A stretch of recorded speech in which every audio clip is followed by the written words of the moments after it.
Unlike the Aztecs, whose history spans only a couple of hundred years, the Mayan culture began its development around 1200 BC according to some, or even as early as 2000 BC according to others, and developed mainly on the Yucatan Peninsula, experiencing highs and lows until the arrival of the Spaniards in the 16th century.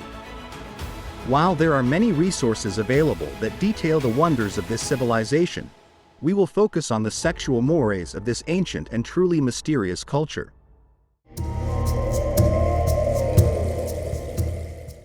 Every culture has its own standards of beauty, and the Mayans were no exception. However, it would be wild for a contemporary to see a beauty that made all the men of that nation lose their heads.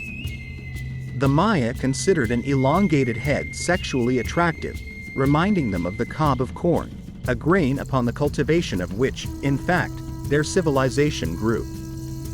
To achieve this shape, children as young as 4 or 5 years old had their skulls compressed with planks. The result of this practice was that by adulthood, the Indian's head was stretched backward and upward. This was considered very beautiful and sexy. In addition, the Mayans favored huge, strange-looking headdresses that would simply fall off our flat heads. Even more attractive were the slightly squinting eyes. So, a long-suffering infant would have a small toy hung in its hair to attract its eyes, and the child would eventually begin to squint a little. In addition, the Mayans considered beautiful a huge eagle nose. If nature did not endow them with such, they wore special overlays on it. Well, and to finally turn into the first beauty or handsome in the village, they filed their teeth, making them sharp and inlaid with precious stones or metals. There is conflicting evidence that men gave their male part a more elegant shape by hanging some sort of weight from it. What this device was, and what form the Maya considered elegant, history is silent. Sex and self-satisfaction are vividly reflected in Maya religion. For example, researcher Diana Garrido, in her article, The Role of Sex in the Origin of the Universe According to Ancient Myths, describes a legend from the ancient Mayan settlement of Uxmal, according to which the city was rained with drops that looked like a male organ. Female and male self-pleasure also had important symbolic significance. Garrido cites the myth of the young goddess Ixchel, who self-pleasured before having contact with her elderly husband. Historian Tonacia Resendiz Sanchez, his work, Social, Cultural and Religious Aspects of Sexuality Between the Mochis of Northern Coast of Peru and the Mayas of the Central Area, writes that since the Maya deified corn, and the male organ seemed to them similar to a corn cob, one of the fertility rituals was self-pleasure before sowing, when men sprinkled their seed on the soil. No less interesting information is in the dissertation of researcher Sarah Safa, In the Womb of the Earth, Sex in the Maya Cave Setting.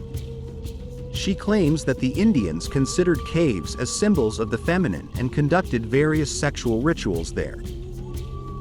In this case, stalactites hanging from the ceiling reminded them of female breasts, and stalagmites, well, however you guessed it yourself. Safa also cites a legend about a mystical creature living in these caves. His name was Tsotsil Hik'al, or Black Man, and he was small, black, covered with curly vegetation, had winged feet, and his male part measured 182 centimeters. At this size, the creature was also extremely hungry for women, and according to Mayan legends, they died, getting pregnant and giving birth to a huge number of offspring. In some cases, they were killed by the too long organ of the abductor.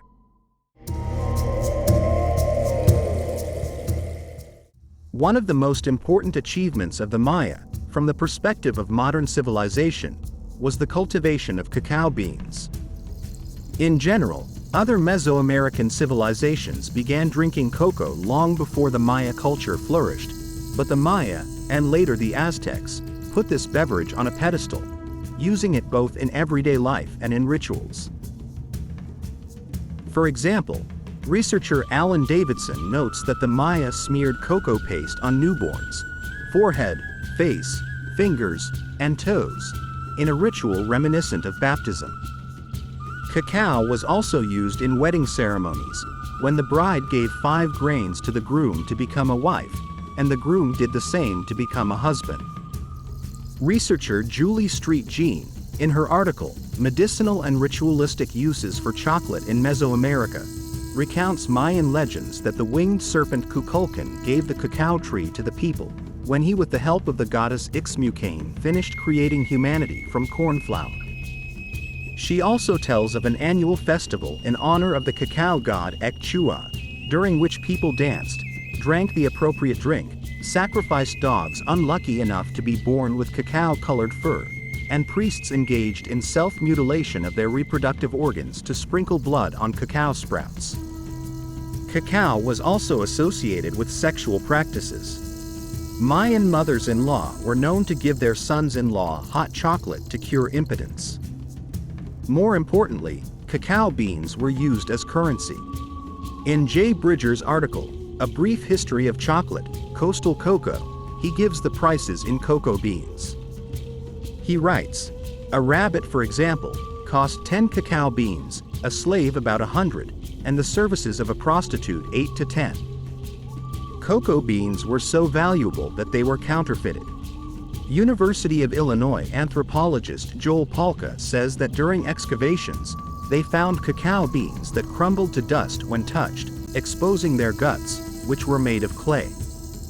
So, some of the villains obviously used the services of prostitutes for free. In general, information about prostitution among the Maya is rather scarce. We could find only 3 references in historical works. Kirill Reznikov, in his book, Desires of the Flesh, Food and Sex in People's Lives, tells of men's houses where Indians drank and indulged in debauchery with the help of women who sold sex. They were called guadapols. The article, The Unusual Sculptures of Telantinich, Yucatan, Phalli and the Concept of Masculinity Among the Ancient Maya, by anthropologists Tracy Ardren and David R. Hickson, describes some houses for young men where they lived together, learned religious rituals, and also enjoyed the attention of prostitutes. Also, about the image of a brightly painted woman serving at a party, where the Maya took tobacco rectally, and possibly being an expensive courtesan, writes Stephen Houston, a researcher at Brown University in Courtesans and Carnal Commerce, Maya Decipherment.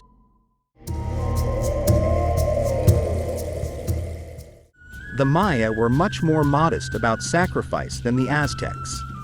Still, they sometimes sacrificed adults as well as children, but their main trick was self-mutilation, sometimes literally.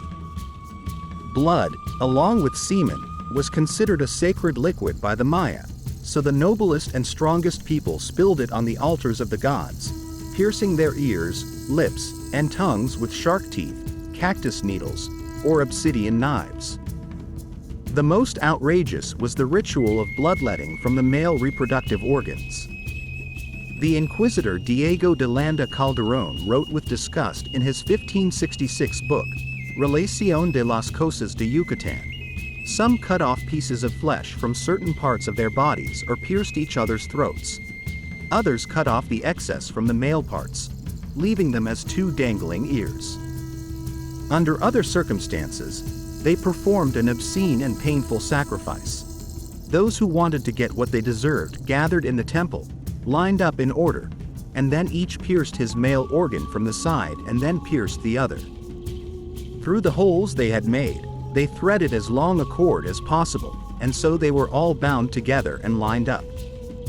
With the blood that flowed from these wounds, they smeared all parts of the demon statue.